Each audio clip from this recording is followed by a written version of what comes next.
بسم اللہ الرحمن الرحیم۔ السلام علیکم۔ کرفیو کے حوالے سے میں تازہ ترین اپڈیٹ لے کے حاضر ہوا ہوں۔ تو جدہ میں کرفیو کا ٹائم تبدیل نہیں ہوگا۔ ابھی تک کی اطلاعات کے مطابق جدہ میں وہی ٹائم ٹیبل رہے گا جو پہلے تھا، شام 7 بجے سے لے کے صبح 6 بجے تک۔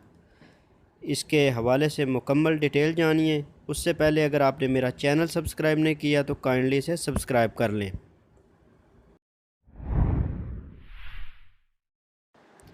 مکہ مکرمہ گورنریٹ کی جانب سے بدھ کی شام وضاحت کی گئی ہے کہ کرفیو میں توسیع صرف مکہ مکرمہ میں ہوگی، جدہ اس سے مستثنیٰ ہوگا۔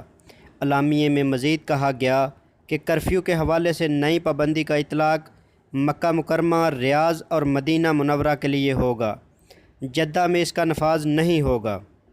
یاد رہے، مملکت میں کرونا وائرس کا پھیلاؤ روکنے کے لیے رات کے کرفیو کا اعلان کیا گیا تھا، جس کا آغاز شام 7 سے صبح 6 بجے تک ہوتا ہے۔ بدھ کے دن مملکت کے 3 شہروں میں کرفیو کے دورانیہ میں اضافے کا اعلان کیا گیا تھا۔ مکہ گورنریٹ کے مطابق مکہ مکرمہ میں کرفیو کا آغاز جمعرات سے کیا جائے گا، جس کا آغاز 3 بجے سے ہوگا، جو صبح 6 بجے تک جاری رہے گا۔ اعلامیے کے مطابق جدہ اور اس کے نواحی علاقوں میں کرفیو کے اوقات شام 7 سے صبح 6 بجے تک ہی ہوں گے۔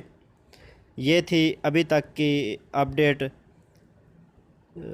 اگر آپ کو میری یہ ویڈیو پسند آئے تو اسے لائک اور شیئر ضرور کیجیے گا۔ تو ملتے ہیں کسی نیکسٹ ویڈیو میں، تب تک کے لیے اللہ حافظ۔